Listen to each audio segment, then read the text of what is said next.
All right, boys, what's up? We're live. Good morning. That's it. That's the opener. All right, we're Yeah, live. bright and early on the What's going West Coast. Yeah. Man. So what's going on, man? What should we kick off with on this one here?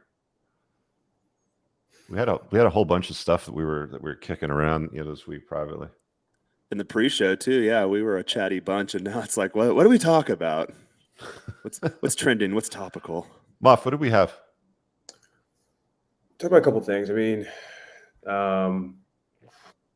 everybody loves the women content, right? But overinvestment, too much, too fast, too early. The importance of, I think a lot of guys mess up what the term spinning plates actually means and the usefulness of it. All right, so why don't we do this? Why don't we go around and we'll do like, how do you approach doing that? Spinning plates. Yeah. Sounds good. Yeah. Yeah. I mean, look, it's really so that simple. you don't overinvest. Like, that's part of the problem. It's really simple. The reason men should spin plates, when we talk about spin plates, dating non-exclusively, is, for a lot of guys, it's very important to be able to have that level of savviness and confidence around women. So it's something that, a lot of men don't even dream about this. And dating non-exclusively and dating multiple people at a time is a female dating strategy in the modern, world.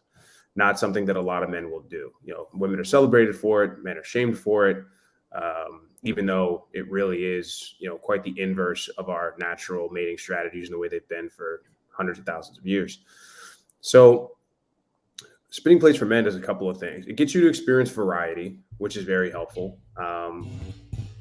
It protects you from overinvestment, because if a plate falls off or you stop seeing a woman, there's always one to take the place, or you can go find new ones. It's not all about just, having random sex with a bunch of different women. It's not all about just, hey, you know what, I've got all these girls on rotation, I don't care about any of them. There's a lot of misconceptions when it comes to the idea of spinning plates and dating non-exclusively, and that's part of it. And they think that it's, you need to be a man, you need to commit to one woman, and then you don't need to be playing with her emotions and things like that. And Jared and I, for years now, have had great relationships with a multitude of different women, and simultaneously, have had relationships going on. And a lot of times they know about each other, and a lot of times they're cooler with it than they are not.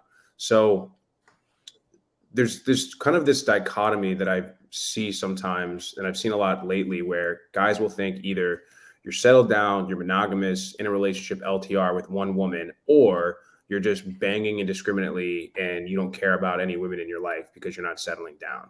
And spinning plates and being able to date non-exclusively is the sort of happy medium where you get to experience variety. You get to work on your skills with women. It makes you better with women. Mm-hmm. It also fine tunes you to female nature, because if you only have one woman that you're dating, your sample size is one. So, if you're dating 3, 4, 5 women at a time, you can kind of see what works. You can see what doesn't. You make a mistake with one, cool. Then another one can replace right away. So it's an absolute imperative strategy for men that have a history of one-itis. Maybe they went through a divorce, and they were married for a long time, or very long LTR. It's one of the more important things that men need to experience at any time in their lives. And I don't think any man can really know what he wants and experience happiness with a woman until he has experienced abundance with women. And we talk about it all the time, cream rising to the top, and why that's so important. So, just keeping 3 or 4 women at a time, not over investing in any of them. And you sort of march all of them through a natural progression, and some will fall off and some will stay with you. And then the longer they stay on, and the more they sort of comply with the way you want to live your life, and they're willing to stick around, the longer they'll stay. Yeah, I think I largely agree with that assessment there, Muff. I'm actually going back through your show and listening to the backlog of some of the episodes that I may have missed when I was traveling for a long time. And now I'm kind of in a mini monk mode. And one thing I notice, and you and I say it all the time when we collaborate, that you can tell the guys that have experience with women just really based on the way they interact with women. And I've seen time and time again, women go on your show that a lot of times they come on, they're completely pissed off. And by the end of the exchange, as a guy who hangs out with a lot of women, I can tell like they're definitely attracted to you. And I think I left you a comment on the last one I popped on. I was like, yeah, that's exactly how you talk to a woman. She was going through some trouble. Her man, she could not rely on him. He wasn't the rock she needed him to be. And she in real time leaned on you, and you kind of walked her through what was going on, and you could feel the relief in the room, albeit digitally mediated by a stereo app, that's what she was looking for. And you gave her exactly that, at the time, emotional outlet she needed. And you can tell most guys aren't able to do that. They don't have that skill set. And mirroring what you said, it goes back to getting in your reps, getting in the experience. I know that we have the argument, like last time we did this show in person or called in, I knew it's all about notch count. Like, well, no, it's not, but it's really just about the experience. And as you get more experience, granted that number is going to go up. And the way I do the plate spinning thing, we were talking in the pre-show that it does get exhausting after a while to be able to find whatever that structure looks like. For me, I like having 2 or 3 regular chicks, one main girl. But over the years, I've noticed that a lot of my relationships, they turn into MLTRs, which are multiple long-term relationships. And I actually prefer that. I love it when guys come in, they say, oh, well, I've been married unhappily for 30 years and I'm not getting any bedroom love. And Jaron, what makes you think you know about women? I've been in multiple relationships for multiple years, and each one of those relationships is better than any relationship I ever had when I was doing the 2-way monogamy model. So it really depends on how you want to structure your life. What point do you define it an MLTR? Like, what are the prerequisites? What conversation do you have to set that up, just so the viewers understand? For me, it's the girl that I make priority. So usually, like I'm currently spinning plates, I'll have a girl come in and she just kind of blows your socks off.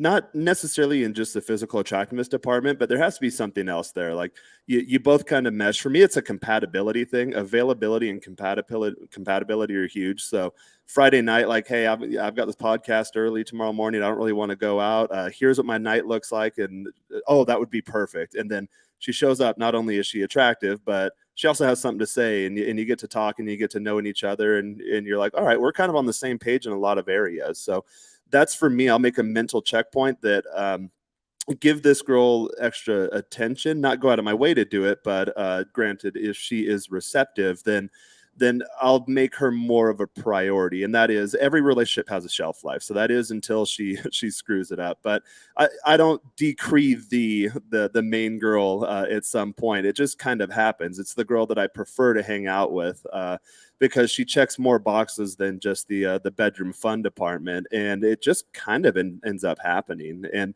they can usually feel it too. It's really, guys, you've dated a lot of girls. It's really cool when you meet a girl and like you both kind of realize, like, all right, like we both get it. We're both on the same page. And those girls take a higher priority in my life than any of like your seeking chicks that are just looking for a paycheck. Even if you run your salt game, at some point they're probably out there still trying to get money from dudes and return for intimacy, or inevitably they're lower income, lower class type girls, and something will happen because they don't have their life structured in a healthy manner. Something stupid will come up and they will hit you up. So you always kind of have that in the back of your head. But with the main girls, really, my main girls to me, it's kind of like my girlfriend. The relationship actually feels no different than what I would have considered a girlfriend back when I was doing the one-way monogamy model. However, now I can do that with multiple girls, and I find when there is competition anxiety, or when girls, I don't ever throw them in each other's face, but when they do know about each other, you get the best out of them. And that model seems to work very well for me at this chapter in my life.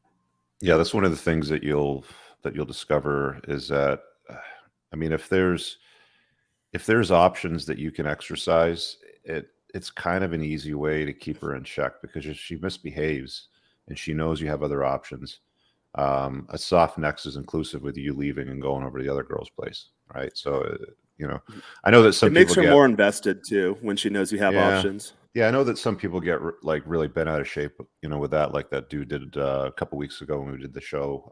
The guy that was all about his relationship with God, dude. Because if he could do it, he would, though. That's what I always say to those guys. That's the truth, though. It's the truth. And to be honest with you, when you talk to like the real biblical dudes, they're like, that's kind of the way that it is, right? Like, this is the way, sort of thing. That's the way that they had it done. It's only in modern times where they've severed that tie, it seems, from men's innate nature, which is abundance and variety. So from my point of you, and you guys know that I'm in an LTR. I don't date or use dating apps or spin plates anymore, just as I did all that. I don't think it's changed that much, to be honest with you. Like, I think if you want an honest, up-to-date version of what things look like today, definitely have a conversation with Moff or Jaron on that, because they're in the game daily, sort of thing. But it's like, it's simple. I talked about it in my book as well, from my own experience. Go out there, make your connections, date, do it simultaneously in a non-monogamous fashion. Go about your life, put yourself first, make yourself your own mental point of origin, do your thing, chase excellence, be captivating, be interesting, pursue hobbies that you like, form strong connections with, men that are legendary or working on becoming legendary. Like, those are the things that matter more than getting the girls.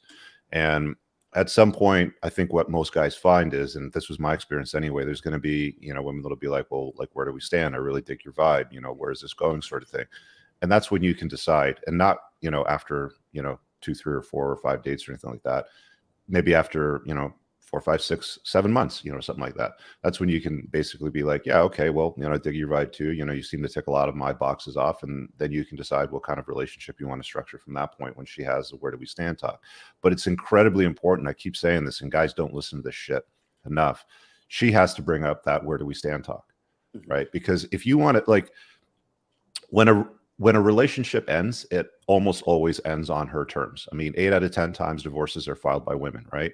When breakups happen, even in, boyfriend, girlfriend type of scenarios, it's usually her leaving the dude. So you better set up the structure, like, you better structure the relationship on your terms, not on her terms, right? So it begins on your terms, but just understand that if and when it ends, which on a balance of probabilities, it probably will, like, nothing is permanent, it's going to be on her terms. Yeah, I think it's also really important for guys to understand that, a woman has to earn that right with you. Yeah. Talk about that. What level of investment is she putting in? And I think it's always a really interesting conversation where, how you treat a girl that you're seeing is how she's going to perceive herself. So if you're doing boyfriend, girlfriend stuff, if you're going on trips, if you're taking vacations, if you're doing all kind of that, she's going to sort of assume that that's where things are. And a lot of guys have a problem with, speaking of overinvestment, this is something I've had 2 guys come to me recently about, is just overinvesting too much too early as far as texting goes. That's a big one that a lot of guys mess up. They get the match, they get the number, they're texting. Maybe they can't meet up for like a week, week and a half, and then they just texting every day. The good morning text, good night text, all that kind of bullshit. But I've always said that how you start a relationship with a woman is how she's going to expect it to stay or go up. There's no ramping down. It's either they're going to be the same level of investment from the jump, or it's going to go up. So if you're texting every day and you're constantly at this, and maybe you get bored after a while because you've gone out with her a couple of times and now things are kind of stale, you maybe ramp down the texting a little bit. She's going to notice. She's going to freak out. What's going on? Where are we stand? What's happening? You're not talking as much. Like, why aren't you hitting me up? Mm-hmm. It's always better and easier to ramp up than it ever is to start off, because you have to live up to that. So the guys that are throwing money around are saying, hey, on our first date, we're going to do this extravagant stuff, or we're going to go on a vacation on our 3rd date or something like that, or spend a weekend wherever. It's kind of funny because it's like in divorce, she's grown accustomed to a lifestyle that she has now come to expect from you. And then when that stops, that's normal. How you meet her is normal. Let me just talk about like that investment component of it, because it's like that's really, really important. I'm glad that you brought that up. Like, the whole her earning your time or more of your time, or a dedication of your time, whether it's solely or if it's shared, it doesn't matter. But the whole component of her earning it, a lot of guys overlook that. It's like they'll be like, oh, she touched my pee-pee, so she's earned it now. It's like, yeah, so did you get sick? Did she look after you? Can you hand her a dry cleaning receipt and say, pick this up for me when you're out today? I'm on a business forum meeting for the next 4 hours, so when you come over on this day of the week, do me a solid, can you pick up dinner and make it for us, sort of thing. Like, has she earned it, right? Has she invested into the relationship? Because women fall in love with men when they're doing things for them. It's not the other way around, right? Like, a lot of guys think, oh, if I take her out to a nice restaurant, then she's going to fall in love with me. It's like, she's going to eat nicely. She's going to get a great pic for her Instagram stories. But did she really fall in love with you? Like, did she? Another thing too is I always go back to the availability standpoint. So normally I'm pretty busy. I don't rearrange my schedule to accommodate women. I leave blocks in my schedule to where maybe they're miscellaneous blocks or creative blocks or whatever, and then a woman could potentially fall into that. So usually at 8 p.m. I'll play guitar for an hour, and then I'll cook dinner, I'll eat, I'll unwind, and I'll go to bed. So usually 8 p.m. onward, I'm open for women to come over. I still do those same activities. I'll just have a +1. And I've noticed that really women will kind of pick what place they're at in your life. And a lot of guys don't know this too. I've said on this channel before, people always flip out in the comments, but they're just not living in reality. Women have rosters too. They have multiple options. That doesn't mean she's sleeping with every guy on the roster, but she has her lineup. She has guys she can go to for certain things. You need to make sure that you're the guy that, hey, if I'm gonna hang out with Jaron, like we are going to be intimate, because that sets you aside from the other guys, and you make it very clear the type of relationship you have with her. It is a physical relationship. And so I'll notice that I'll tell girls, hey, come over at 8 p.m. on a Friday or whatever. I'm going to have a chill night. And then if they show up, that's fantastic. I'll take a mental note of that she enthusiastically showed up. She didn't flake or cancel or push the date back. And then she was good company there. And then she will have more opportunity to fill that hole in my schedule, so I can then fill her hole. And then when they don't, I like to do the puns. I'm trying to get nerdy on here. And when they don't, you just have to make a mental checkpoint. It might not be anything with you, guys in the private signal group. I think I sent a busty Venezuelan chick a couple months ago. I was like, all right, this girl, seems pretty cool. She might be the running for my new main chick. I have that slot open. And in the last couple weekends, I'm going to come to town, and then Friday to Sunday, and I left the weekend open and planned a bunch of cool stuff that I think we'd both enjoy. And she flaked 2 weekends in a row, so I just send her my standard, hey, let me know when you're already in town and you're actually free in the moment, and if I happen to also be free, you can come over and we can see each other real quick. Guys that know anything about girls, they know exactly what that means, that I've demoted her from potential MLTR category to just any other girl, and she did that to herself. So guys on my channel always say, you always need to keep in mind or be mindful of her level of attraction towards you, and that often surfaces in terms of her availability. So I want to ask Jaron this question, because this recently came up too with a buddy of mine, where, standard, you hear about this stuff all the time. This was the same guy that was kind of having a problem with overinvestment and over texting. They had hung out. They were spending a lot of time together. She ghosts him. She goes cold over an entire weekend. He texts, he calls, nothing. A couple of days go by. I think they had plans or something like that, and she just bailed. I don't know if she stood him up or just bailed or whatever, but a couple of days later, she comes back. He's like, "Oh my God, I'm so sorry. My mom was in town. I just was so busy." And, so I was kind of giving him like, "Hey, like, you need to demote this chick. Like, she needs to kind of earn this back." But, is there any coming back from that? Like, is there any coming back from once she's, and maybe it depends on the aggression and the boundary that she crossed. But, it's like, look, if you run into that, or she cancels a date, or she does something like that, at what point and how much are you putting her through the ringer before you're like, all right, like you're going to get another shot? That is a really good question. I think obviously she'll be demoted a bit. She'll have to go a step back. And I actually had this happen once in San Diego. I was dating a new girl. She was really, really into me. At this point, I was just kind of new to these types of topics. So I made her like officially my girlfriend. And within a month, she screwed it up. I caught her already texting ex-boyfriends. We went to a bar one night. Like, granted, we both we split a tab of ecstasy with a European couple we met, and it was pretty fun. But at one point I went to the bathroom and I came out, and she was like dancing. She was grinding on some guy, and he was like kissing on her neck. And I just walked past her and left the club and just left her there. And I could see the look on her face. It was absolute terror. It's like, oh my God. And she knew she screwed up. And she eventually came home, had her stuff outside. I was going to make her sleep outside, but eventually I let her sleep on the floor at the foot of my bed. And then the next morning, she was from Tijuana. I was in San Diego at the time. Next morning, I sent her home, and I told her, like, hey, you clearly know we're done. And she was blowing me, oh, give me a chance, give me a chance. In my head, I just mentally delete those people. I don't have time for that. But and I did the same thing that I did with this Venezuelan girl. I was like, okay, well, clearly, and my friends and I would joke about this. This is seriously the bucket I'd put them in at the time. I said, hey, clearly you're not girlfriend material. Like, we made that very clear, but I am willing to put you, you know, when you watch a movie and they always have like stuntman #1 or like random guy at coffee shop #2. So I told her, I was like, I'll create a new category in my dating life. You can be whore #1. So like, you'll never be my main chick. You'll never be a girlfriend. You made it very clear that you're incapable of doing that, but you can be whore #1. So like, of all like the random chicks I'm betting, if there's a conflict that comes up, I will give you priority. I was like, but that's the last slot you get in my life. Don't screw it up. And from that point forward, that was like 7 years ago. She's coming here in a couple weeks. She has been just 100% just on point with me. I don't expect her to be monogamous because I'm not in San Diego anymore, but she understands the don't poison the well concept. I've never had any issues with her. And when she comes down, she rubs my feet and my back and cooks and cleans, and she helps me with a lot of my creative stuff. Guys that collaborate with me in my professional life or creative endeavors, they've probably met her before. But when it comes time to get on an airplane or go out and meet new people in town, she's not in that position. So my main girl represents me, and my girlfriend, I don't have that category open anymore in my life. The girlfriend's pretty much the main girl in the MLTR equation. Yeah. I want to kind of switch gears a little bit now and talk about online dating apps, because this is where most guys source their girls from. And I came across this video reel. It's like 2 minutes long. Here, let me throw it up on the screen. I watched it this morning. Yeah, this is great. Yeah, you saw it.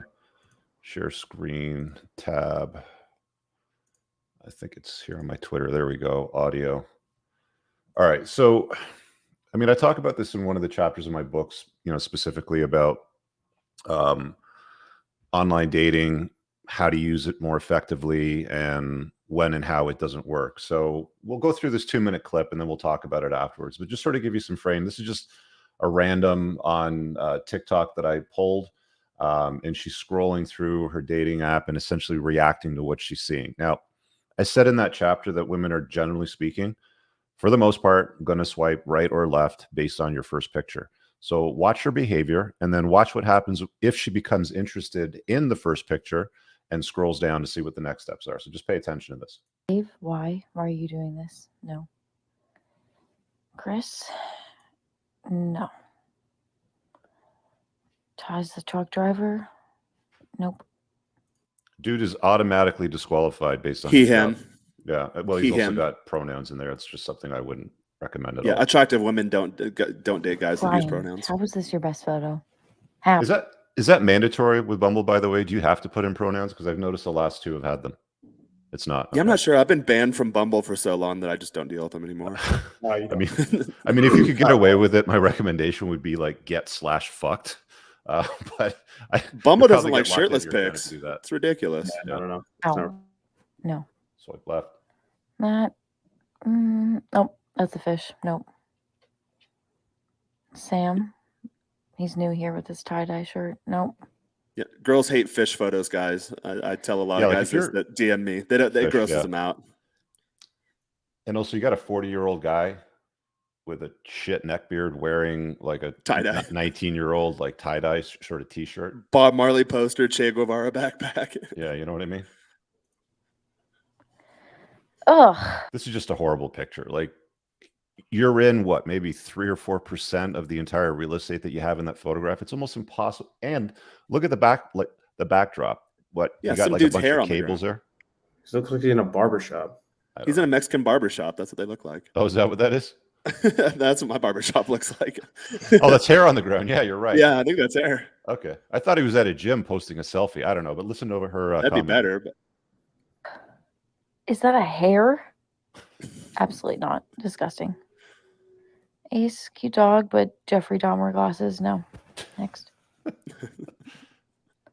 Nick, not bad, but CEO at Cash. CEO at Cash. She doesn't like that for some reason. Weird. Bye. a lot of guys say they're Matt. CEOs, and that means they're just not really doing much. Yeah. I mean, it's because women know that there's this boss girl narrative, and most of the boss girls are like, you know, CEO at, you know, Karen's dog walking business or something like that. It's like, and they know for a fact she's making like $35,000 a year. Yeah, like I've incorporated in No. the US and I'm legally a CEO, but like I don't ever say that because I'm making like no money, you know? Sorry. Albert, no. Why are you so angry? You're at a waterfall. This should be a nice moment. Smile in your pictures, guys. like figure out how to look happy and interesting and, you know, content with your life. The last thing a woman wants to do is invite a miserable prick into their day, right? What? Okay, you're adventurous. Could be fun. No, not feeling it. How is this your best photo? No. What did she just say there? How is this your best photo? Right? It's like, this is your competition, guys. Like, if you're not using good photography, and I explicitly talk about that in the chapter of my book, how to use proper photography, what kind of photographs to put up. If you're not using good photography, the first thing she's thinking is, how is this your best photograph? Like, this is what you look like, because she knows that she's putting out her best photograph, right? Oh, Terrence, you look very surprised. Oh, Bob Andrew, Saget. I don't get it. No. Your name's Midnight. It's very strange.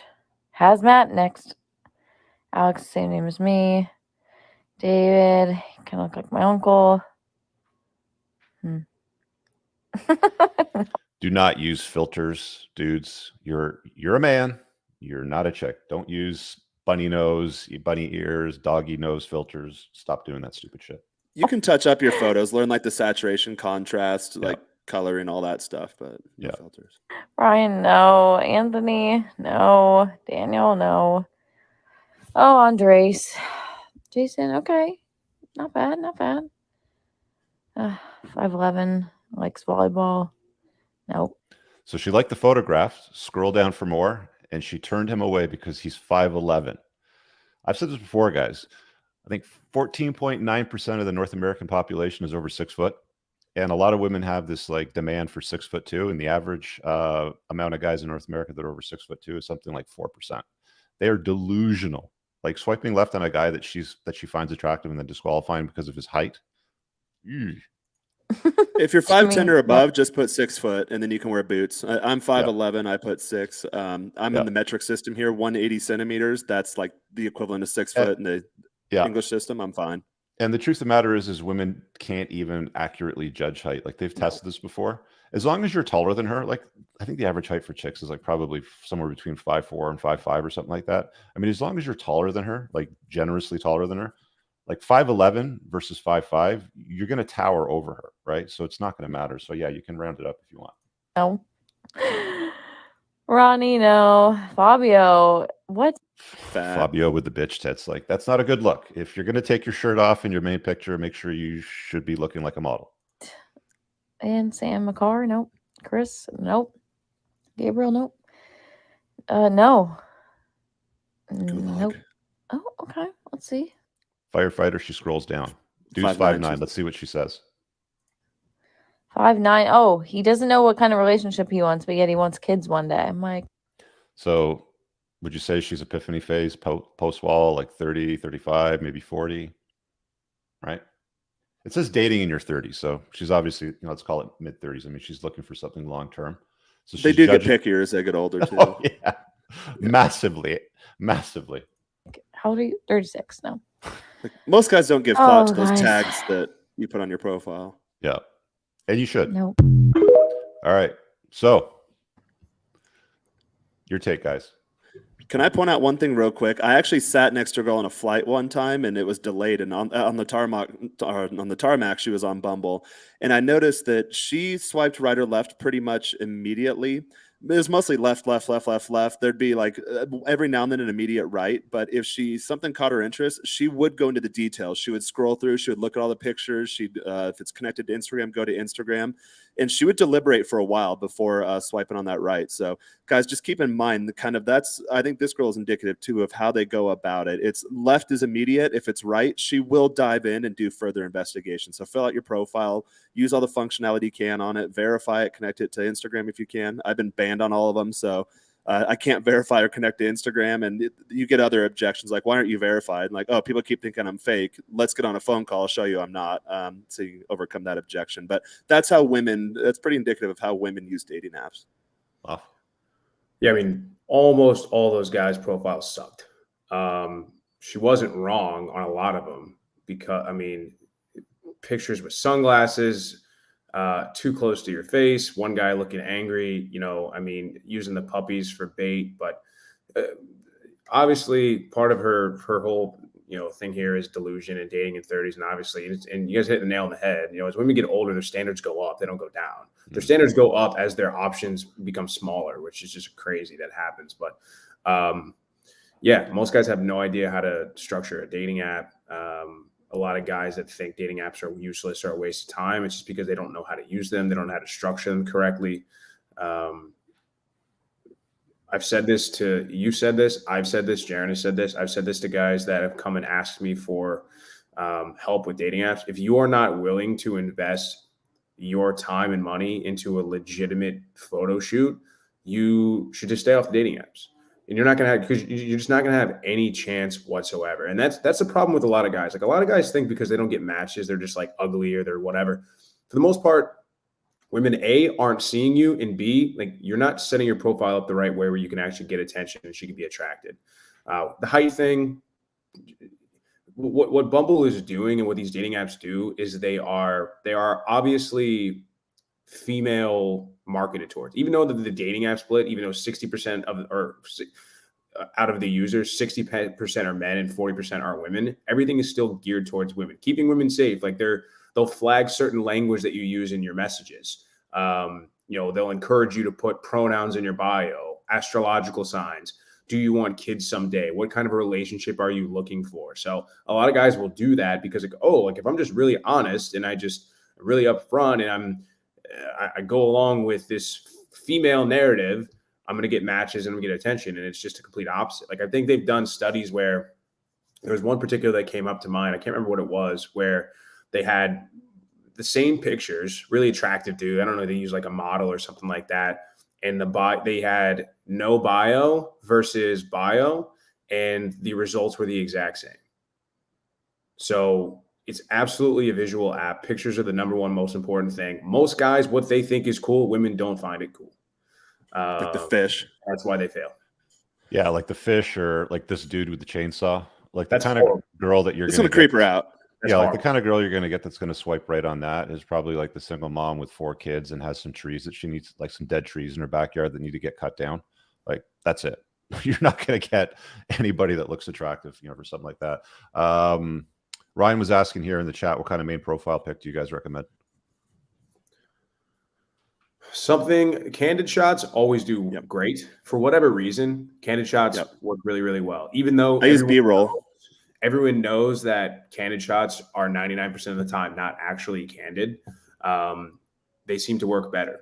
So, that's why getting a photographer that will come and hang out with you while you do stuff, or you get together with friends, or maybe, I had a guy that said, hey, like, what we did in Miami, we had guys like making cocktails and they took some photos of people doing stuff like that. Or, we just have guys come by when a guy would be shooting and just like cracking jokes, trying to get him to laugh and just kind of look natural. So, showing that you're in an environment that is fun and you're having a good time in a candid shot always does kind of does way better than just straight on looking at the camera shots and stuff like that. So that's my number one tip, is just do stuff that looks candid, but nothing that obscures your face. You want at least like a waist up photo, nothing too far away, no sunglasses. So the puppy thing is a little bit overblown, but the candid shot of you doing something fucking cool is the best advice that I would give. Yeah, when you get a photographer, I normally tell them to start clicking through the roll, because now, back in the day, you only had, what was it, like 29, 30, I think 32 photos per roll. Then you had to drop it off at the pharmacy and then wait a few days and come back and turn in your ticket. And then half the photos are your thumb over the lens. That doesn't exist nowadays. With these digital cameras, you can click away. You can take hundreds of photos. So I tell the photographer to, if I'm getting into a pose type situation, especially like I do a lot of couple photos too with girls I date, because it's just a fun afternoon. Hey, let's go to some cool sites and do some couple photos. And I have photos for thumbnails for my YouTube or whatnot. But I tell them to start clicking as we're getting in the pose. And then once they say, okay, yeah, like you're done, then to click a couple more after that. Like, my best natural expressions come right when I break the pose. When I try to pose, I look like I have an extra chromosome. But the minute the photographer's like, okay, we're good, that's a wrap, I'm just like, oh, okay, yeah, that's awesome. And then they usually get a really good natural shot. And those are the ones I almost always end up using. I'm gonna tell you guys a little bit of a story of one of the best photographs that I saw personally, and it kind of summarizes what both Moff and Jaron were talking about. This guy was in our community a few years ago. Good dude. Looks a little bit like Colin Farrell, kind of down on himself. Thought he had big ears. Like didn't have like the best self image of himself. And there was a shot that he started to use. I think he was standing at, I don't know, like a craps table or a blackjack table, but some kind of uh, gaming table, and everybody was dressed to the nines. He was wearing either a tux or a suit that was fitted to his frame, so it looked good. He had a good physique, and he had a great smile on his face, a drink in one hand. He was like throwing the dice. So it was kind of an action shot, and he had two girls on one side and a guy and another girl on the other side, and the guy was looking at him like he wanted to be him, and the girls were looking at him and the table like they wanted to be with him, and they were all attractive, right? That is probably one of the best shots that you get. Now, can you manufacture that? Sure. But like, Moff and Jaron were saying, if you're doing interesting things in your life and you want to get sort of better results with using apps like this, so you don't look like, let's see here, Dave the Chainsaw Guy from the Chainsaw Massacre, do cool things with your life. I mean, when women look at what you're doing, they're basically assessing the situation like, oh, I can see myself inserted in that photograph. Like, I want to be there with those people doing those things, because you can do anything you want to a woman except for bore her, right? So if you're doing interesting things in your life and you have captivating friends and they look good and they got style and it looks like you're doing something interesting, she's going to be more compelled to sort of dive deeper down that rabbit hole and, generate some sort of interest in you. So yeah, you can dramatically improve the results that you get when you take those, simple steps. I talk about more stuff in my book on the chapter on getting those results in the Unplugged Alpha. You can get that on Amazon. But there's a sequence of photos that you can look at, use after that. I talk about the mystery shot, the awe shot, the group of friends shot, all that stuff. So you guys can go check out the book. I mean, I know a lot of you have read it already, but grab it if you haven't. Yeah. So I don't know, man. Like, what else should we cover? And I got like another 20, 25 minutes before I got to bounce. Is there anything else you guys want to talk about today?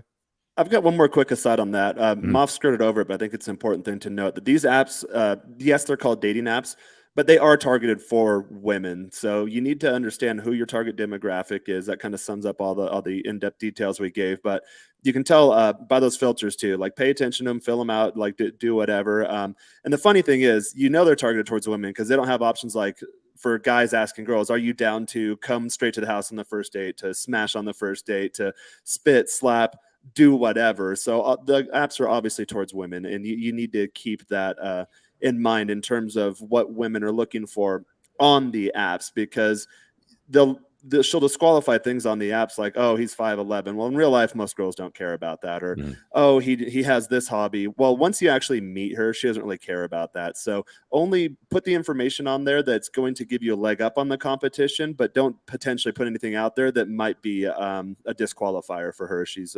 swiping through her stack. Yeah, and be careful about your socials. Like, we talk about this a lot. I mean, this recently just came up. There's a guy in the community that met a chick at a bar, and apparently, really into him, this and that.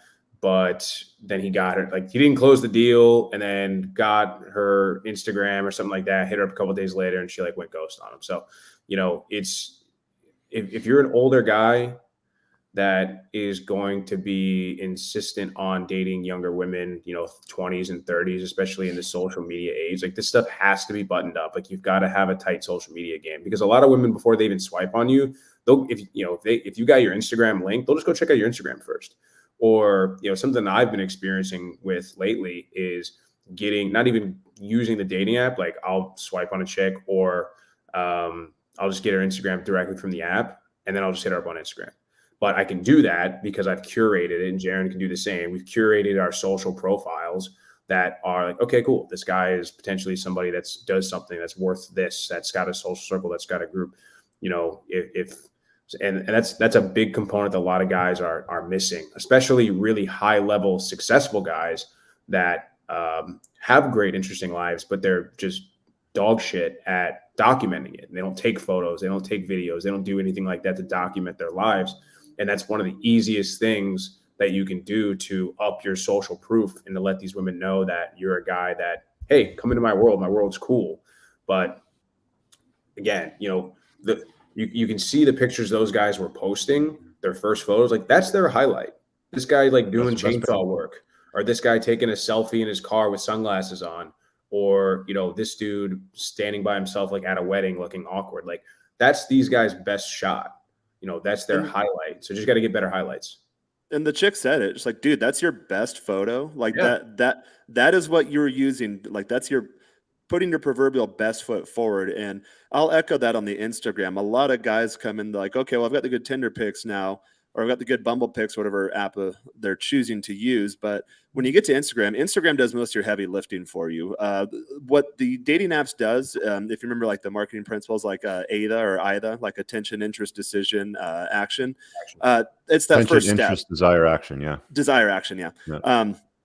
It's that first step. Tinder's just getting her attention, and then you have to build the interest. Your Instagram does that for you. So it's a powerful social proof tool. When she goes to the Instagram, she will dive into your photos. She'll look at the comments. She'll look at whatever. So if you have other hot chicks leaving like heart faces and kissy faces and in Spanish, like, que onda guapo or stuff like that, girls are going to know that. And the follower count is a big one too. I had a guy when I first started my Instagram years ago. He's like, bro, like really work on building your followers. I'm like, oh, how do I do that? It's like, go out and meet people, like, or put out content that people want to share. I upload guitar reels every now and then. Those always get me a ton more followers. And they're usually hot chicks from Brazil. For whatever reason, people in Brazil like those. No one in Mexico or the US does. But what it does is it boosts my follower account.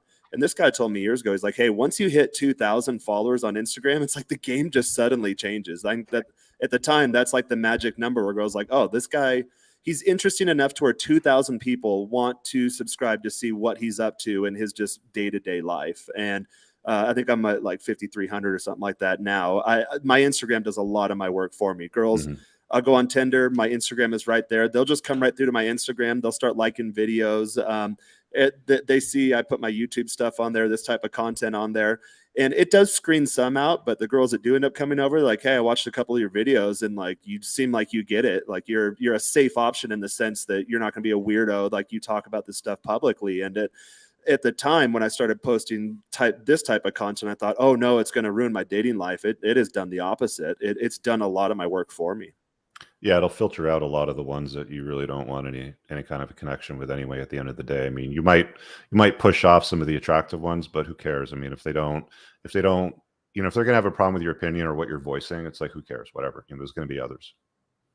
But yeah, social media is important. I mean, I've said this so many times, and guys, like there's this notion, for guys like, oh, that's too much work. Okay, then why are you complaining? Right? I mean, men compete, women choose. It's been that way for a million years. And if guys like Jaron or Chris are out there with, captivating lives doing cool shit, and they're going to, take a look at their social dating and their Instagram, and yours is, again, we'll go back to, Dave from the Texas Chainsaw Massacre, and that's your Instagram feed. Guess who they're going to pick? And you can't get mad at them. Like, why would you get mad at these chicks for picking the guy that's doing stuff interesting, that, does stuff that with other interesting people that they want to insert themselves into? She doesn't want to hang out with Dave the Chainsaw Dude, right? She wants to hang out with the guys that are doing cool stuff with their life. And it's just as simple as that. And if you don't want to compete, then you can't get mad at them for not choosing you. It's as simple as that. I got a super chat here from C. Exum. He says, easiest way to differentiate between genuine desire and desperation in post-wall women. What do you guys think? Well, first off, don't date post-wall women. I think I saw that come up. I've been pondering that for a couple of seconds now. I don't know if there's any true, really great way to tell. I think that they're kind of cut from the same cloth. A woman that has baby rabies can disguise that as genuine burning desire. I think it's figuring out what she'll put up with and what she'll not.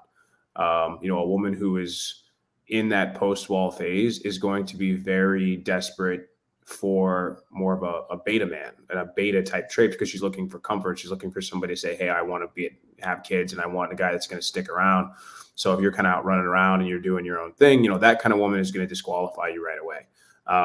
Genuine burning desire is far more in tune with, alpha and the attraction side of that spectrum. So they're kind of one and the same, but they're in the same way, they're kind of the complete opposite. So best way to have to avoid differentiating is just date younger, hotter, agreeable women that are not going to come after your, wallet or bank account just so they can get some kids. Post wall's a line in the sand too, right? It's like 29, 30, 31.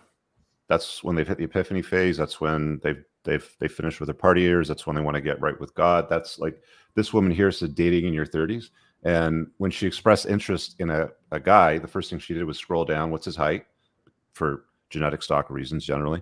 And what does he do for a living? Does he want kids? Does he know what he wants in a relationship? And it's like, because he says that he's open to anything, she'll just swipe left sort of thing. So if you want post-wall women, then tell them that you want kids and tell them that, you want a long-term relationship. But if you want to avoid that and you want to avoid the baggage that comes with it and their discerning taste that they have for men where they disqualify almost everything, like, Moff said, date younger, date under 30.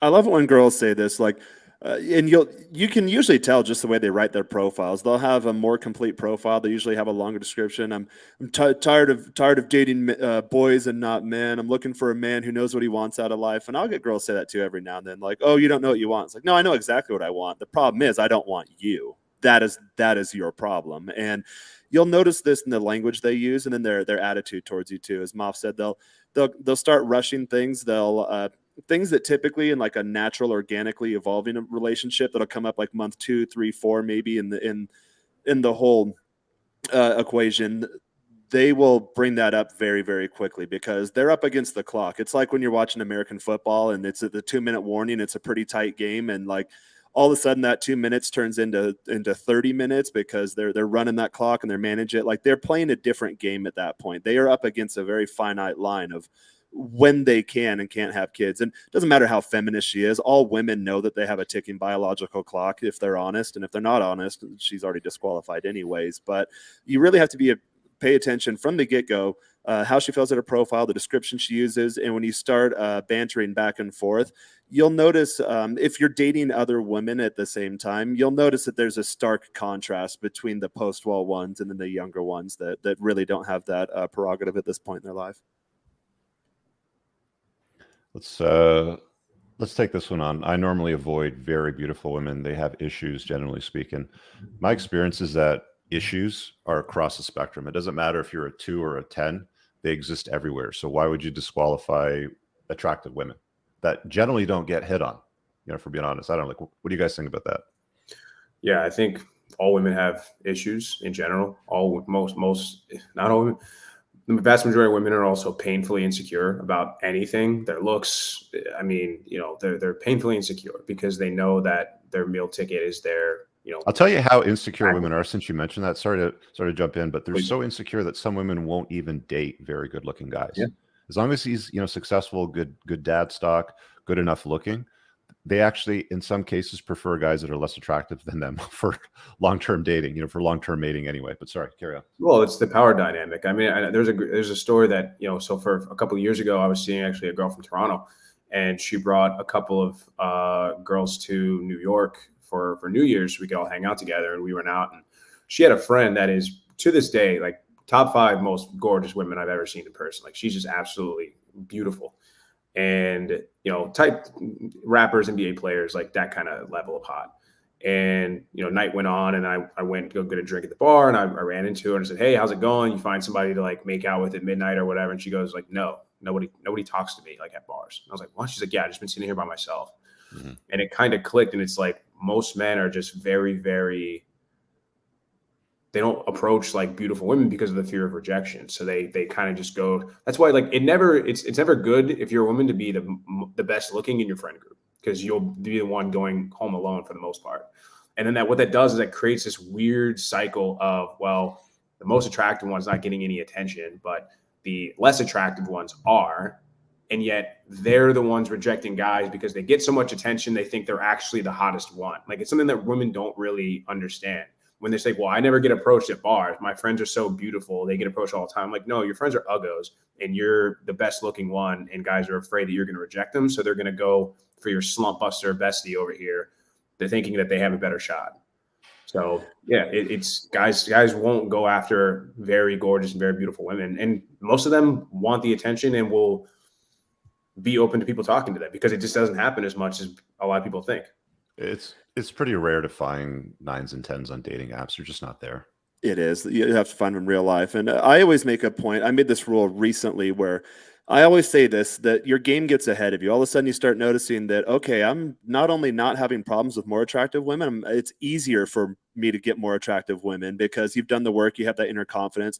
Confidence is just experience. You don't even have to drastically change your looks or make any major upgrades. It's just at your core, you know what you're doing, and women can pick up on that immediately. For people that ask questions like that, like OP, because I get this with guys that are kind of newer to game. They're like, oh, it's not worth dating the hotter chicks. It's like, well, do you have experience with hotter chicks? If you don't have experience with them, they're going to know that very quickly, and you're going to create a self-fulfilling prophecy. Yeah, they'll have more issues with you because they know in their hindbrain that you are less than them on the S&B scale. The rule I have is typically, and Rich, I think you said it in one of the earlier casts. Let's say, for example, I'm an absolute, like all other variables aside, that no matter where in the world, absolute, I'm a 7.5. Then you adjust for location, like, okay, well, in the market I'm at, you can add another point, then maybe add like the money, social status. My guy friends here always tell me like, dude, you're a 9 in this market, and my results indicate that. So I got to a point where, like, you know what, if she's below a 7, like if I date a girl who's a 6, then I'm going to have more issues than if I date a 7 or 8. Every now and then I'll get a girl that's on the higher end of that, but you start creeping into that territory where she perceives she's higher value than me, and that's going to inject more obstacles in the relationship, hookup, meetup, whatever kind of dynamic we're in. So you need to keep track of kind of where you're at in your local sexual marketplace. You could be an absolute 7, but that could adjust. And then also perceived at any given time. How does she perceive you as compared to her? If she thinks that you're better than her, within 2 points or so, because again, if there's too much of a gap, like let's say I'm a 9, I'm dating a 6. Well, that's outside that 2-point range. Then she's going to start getting that insecure type behavior because she knows that she can't hang on to me, and she's usually right. So not saying that that's a hard science or an absolute rule, but keep these things in mind as far as, and give yourself an honest assessment. Like if that's the profile pic you use on your dating apps, then you're going to have a hard time with hotter chicks because they don't think you're at their level. Got like 5 minutes, man. Do you guys want to cover anything else before we wrap up? Good here. Let's do that then. Check out Moff on Stereo. You can also get that's your IG handle, right? Yep. And Jaron as well. Jaron's got a show on YouTube. Moff's got a show on Stereo. I'll be live Monday night at 8 p.m. I'll create the show tomorrow, so you can check my feed. Make sure you're subscribed and you've got the little bell hit so you can get notified the topic of the show and what it's on. And I think in the next couple of weeks, I'm going to do something with Jaron. There was a guy that called in, I think it was last week, and he was asking about the passport bro sort of concept where guys will go to other countries and like deal with women that they find or are purportedly, more interested in them. And for the most part, most guys get it wrong. It's usually dorks that need to sort out their life where they're at. Because like, if you're not getting good results where you're at, you're still not going to get great results going somewhere else. You might improve your value a little bit, but Jaron's got a system that works. We kind of laugh sometimes, behind the scenes that he should start up a YouTube channel and call it, the Gringo's Guide to Slaying Senoritas in the Latin America. So, he's in Mexico. So we'll talk to a pro on the subject of how to do it properly. But keep an eye out for that one in the future. So guys, thanks for watching. Leave a comment below for the algorithms, hit the like button, and we'll see you guys real soon. Have an awesome weekend. Yep.